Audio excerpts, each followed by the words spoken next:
بسم اللہ الرحمن الرحیم۔ حضرت عائشہ رضی اللہ تعالی عنہا فرماتی ہیں کہ رسول کریم صلی اللہ علیہ وسلم اعتکاف کی حالت میں جب حاجت کے لیے باہر نکلتے تو مریض کی عیادت فرماتے جو مسجد سے باہر کسی جگہ ہوتا، چنانچہ آپ صلی اللہ علیہ وسلم جس طرح ہوتے ویسے ہی گزرتے، اس کے پاس ٹھہرتے نہیں تھے، صرف اس کو پوچھ لیتے تھے۔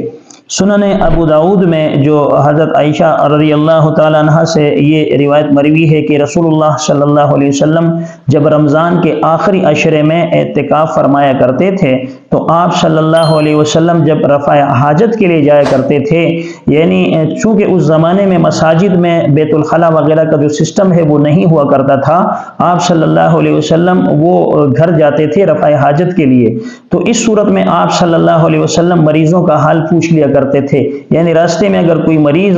مل جاتا تو آپ صلی اللہ علیہ وسلم وہاں ٹھہرتے نہیں تھے، بلکہ آپ صلی اللہ علیہ وسلم راستے میں چلتے چلتے جو ہے وہ مریض کا حال پوچھ لیا کرتے تھے۔ اسی طرح فقہاء نے لکھا ہے کہ جب کوئی آدمی اعتکاف کی حالت میں ہوتا ہے تو صرف وہ رفع حاجت کے لیے جو ہے وہ مسجد سے باہر جایا جا سکتا ہے، اس کے علاوہ جو ہے وہ مسجد سے نکلنا اعتکاف کو توڑ دیتا ہے، یعنی ایک آدمی کی ضرورت ہے رفع حاجت کی تو اس کے لیے جا سکتا ہے۔ اسی طرح ایک آدمی ایسا ہے کہ اس کے